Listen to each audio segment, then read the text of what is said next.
At a family brunch, my daughter-in-law poured coffee over me and called me trash, while my son stayed silent and everyone filmed. I walked away without a word, but when the video went viral, people recognized who I had been before I gave up my career for my family. That was the moment their comfortable life began to collapse. "Hey everyone, check this out," my daughter-in-law Brooke said loudly, her voice echoing across the packed brunch spot. She tipped the ceramic carafe, slowly pouring lukewarm coffee right onto my beige cardigan. "That's exactly how you treat trash." The dark liquid soaked instantly into the knit fabric, spreading into a massive, ugly stain. My son Preston sat right next to her, staring blankly at his phone, acting like he was completely oblivious to what was happening.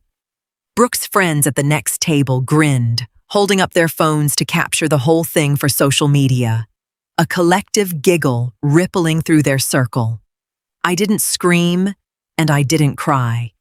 I simply stood up, grabbed my purse, and walked out the heavy glass door of the restaurant without a word.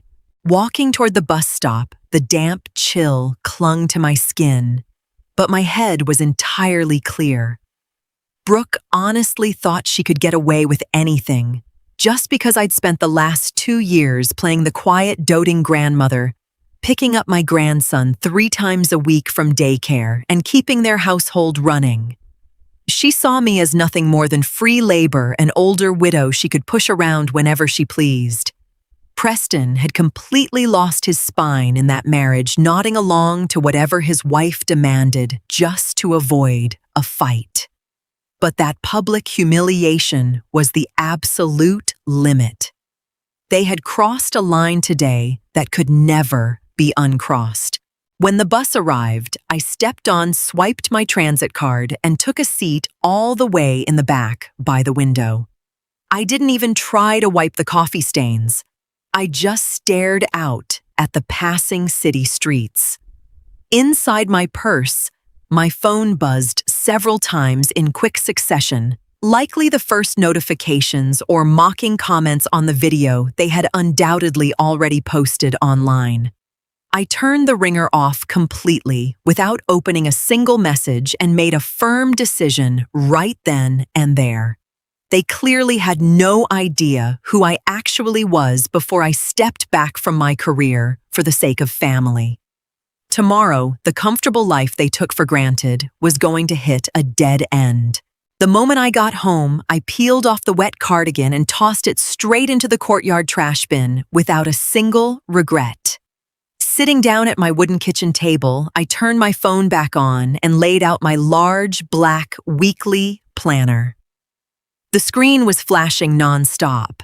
The coffee video already had hundreds of views on Brooke's public profile.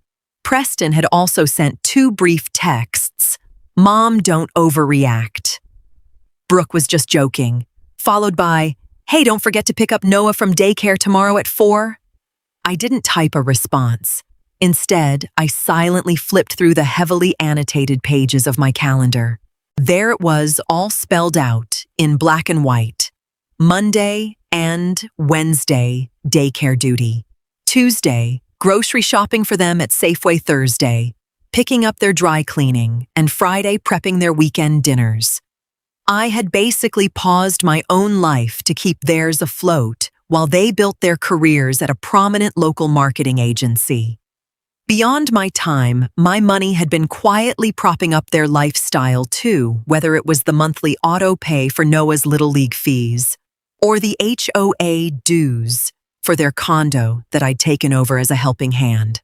I pulled my debit card and my banking token out of the desk drawer, logged into my account, and took a hard look at the numbers. I was transferring over $900 a month for various little things that had piled up over time, expenses they now treated as an entitlement. With 3 precise clicks, I canceled every single recurring transfer to my son's account, effective immediately. Finally, I took a thick red marker and crossed out every upcoming commitment in my planner. They wanted to treat me like trash so they could figure out how to handle their own mess starting tomorrow. The next morning, I purposely slept in until 9, brewed myself a fresh cup of Earl Grey, and just enjoyed the absolute quiet of my apartment. At exactly 4 o'clock in the afternoon, the precise time I would normally be waiting outside the daycare gates, my phone rang for the first time. Preston's name flashed on the screen, and I let it roll straight to voicemail. Less than 2 minutes later, a frantic, angry voice text from Brooke came through her voice, practically cracking with stress. She was yelling, demanding to know where I was saying the teachers wanted to go home, and she was about to miss a major client presentation for the agency. I listened to the message all the way through, set the phone down, and walked into the hallway to grab my heavy key ring. Attached to it was the spare gold key to my son's condo, which I kept for emergencies or watering the plants. I threw on my coat, walked the 2 blocks over to their building, and prepared to return it without a word.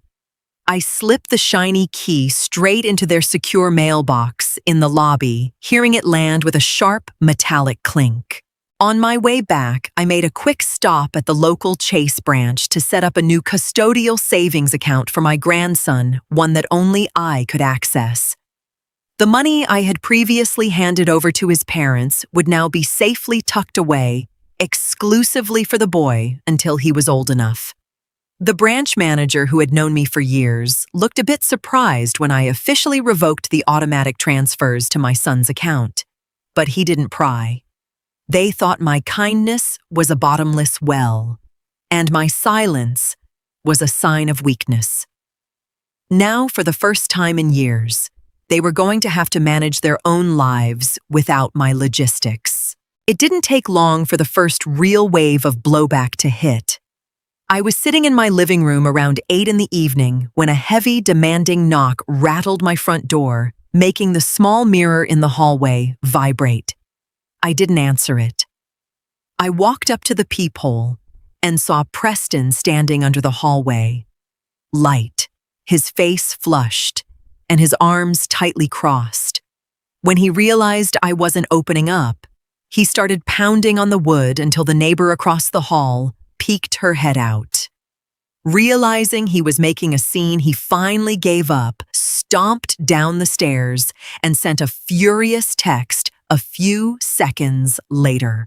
"Mom, what is this childish drama? Brooke missed her biggest client meeting because you skipped daycare. You have responsibilities," he wrote.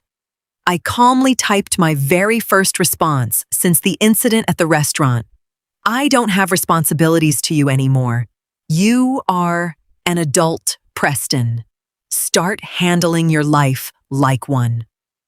Moments later, Brooke chimed in with an endless barrage of texts accusing me of being selfish and ungrateful. She went as far as threatening that I would never see Noah again unless I came over and apologized for my behavior right away. The threat stung for a brief second, but I knew it was just a cheap leverage play to force me back into compliance. They needed me infinitely more than their massive pride would ever let them admit. I blocked Brooke's number entirely for the next few days and put Preston on mute so I could enjoy my evenings in total peace. Meanwhile, their viral video online was racking up views and mocking comments from strangers who found the whole thing hilarious. Little did they know that video was about to catch the eye of people who could dismantle Brooke's career with a single phone call.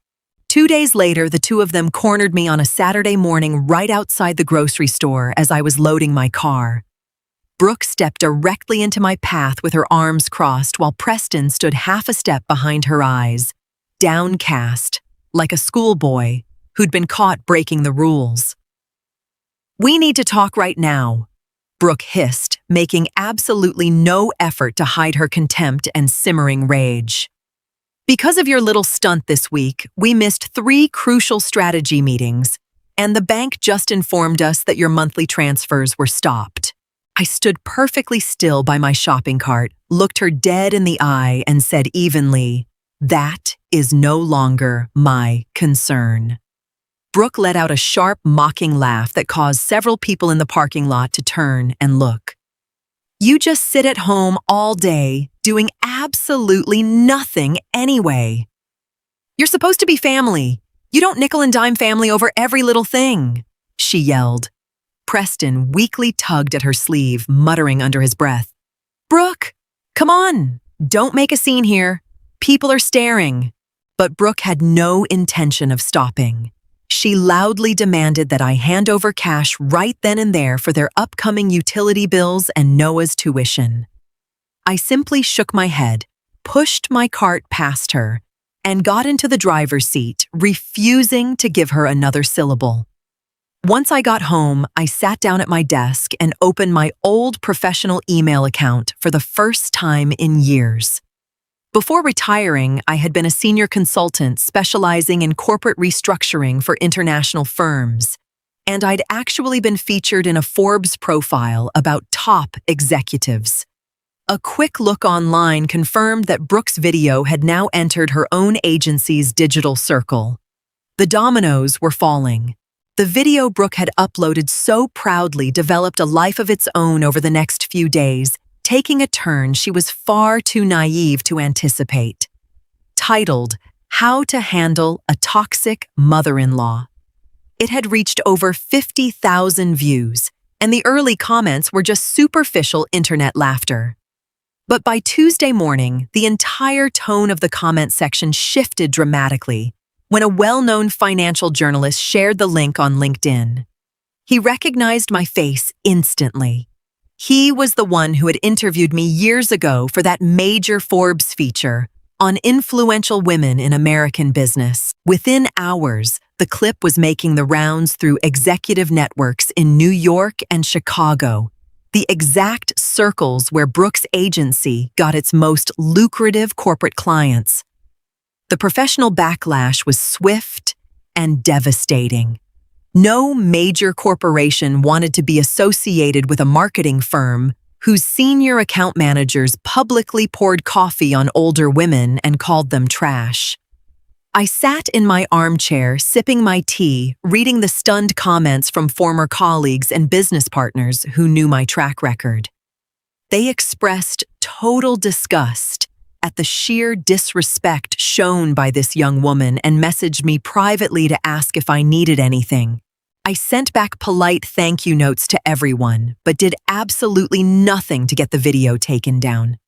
Brooke had built this digital weapon to humiliate me in front of her friends, and now the blade had swung right back at her. Around noon, my landline rang a number I barely used anymore, and the caller ID showed the main office line of Preston's employer. I picked up the receiver, but didn't say a word, simply waiting to see what my son had to say after all this time.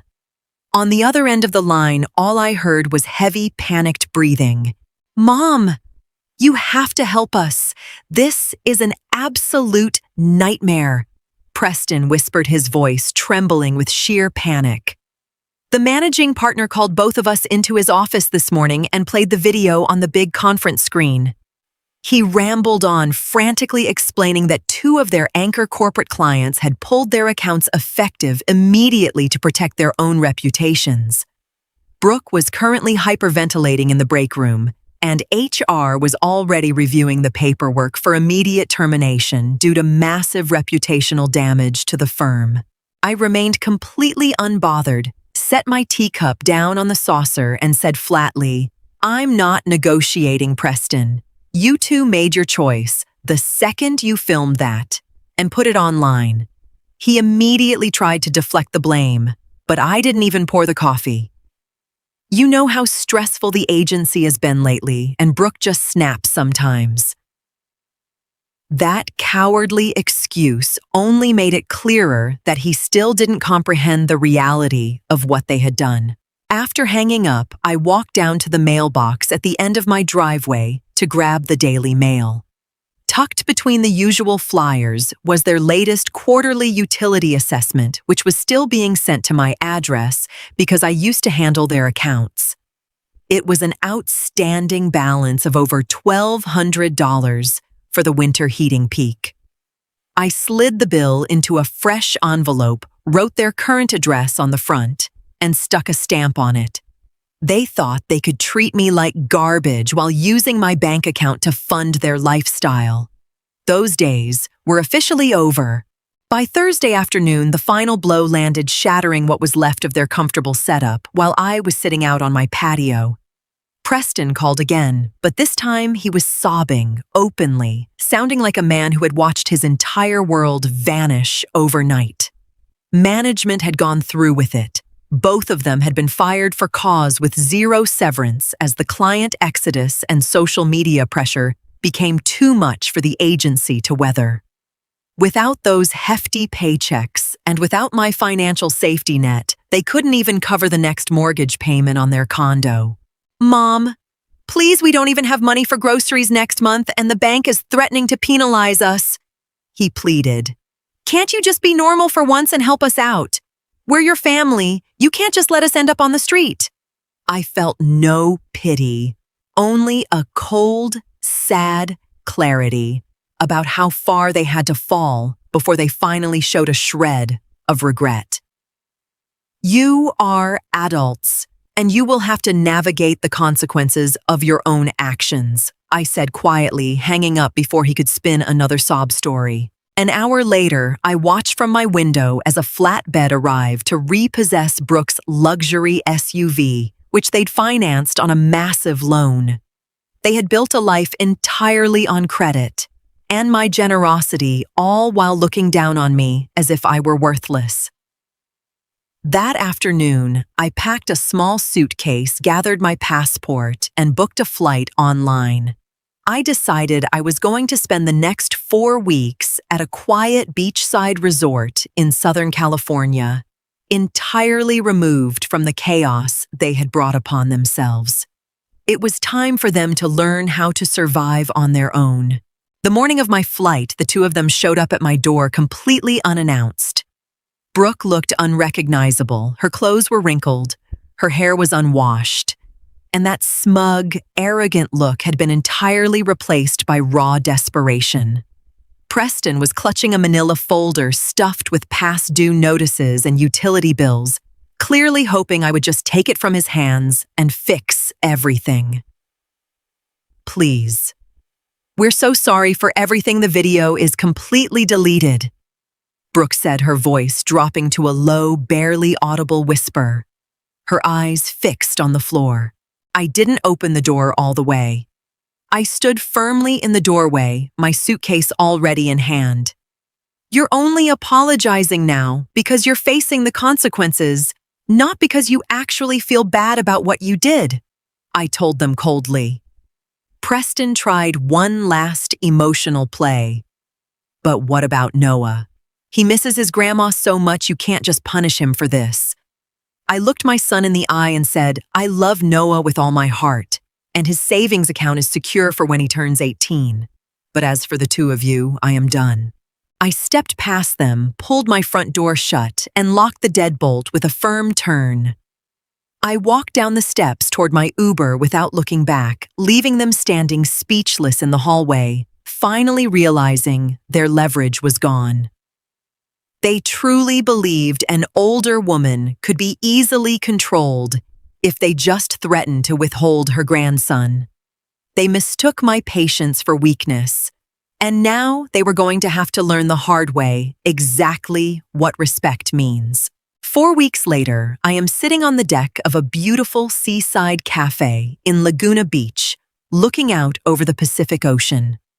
A fresh, hot latte sits in front of me, and the sound of the crashing waves has completely washed away the residual stress of the past month. My phone is mostly off, and I am entirely focused on enjoying the freedom of having my life back on my own terms. My neighbor is watching my place back home, and my mailbox is completely free of their financial emergencies. Preston and Brooke had to short sell their condo to avoid foreclosure and have moved into a modest 2-bedroom apartment on the outskirts of the city to pay down their debts. They're both working entry-level customer service jobs completely outside the marketing world now, where no one cares about old viral videos rebuilding from scratch. I sent Preston a brief note letting him know that I'm happy to have Noah visit me for school breaks. provided all arrangements go strictly through him. I will never speak to Brooke again. My boundaries are set in stone, and I intend to keep them that way. I don't regret a single choice I made over the last few weeks. Every action was necessary to protect my dignity as a mother and as a woman. Sometimes you have to let the people you love hit rock bottom so they can finally wake up and take accountability for themselves. I take a slow sip of my coffee, smile into the warm California sun, and feel a deep, unshakable peace. My life belongs to me again, and that is exactly how it should be.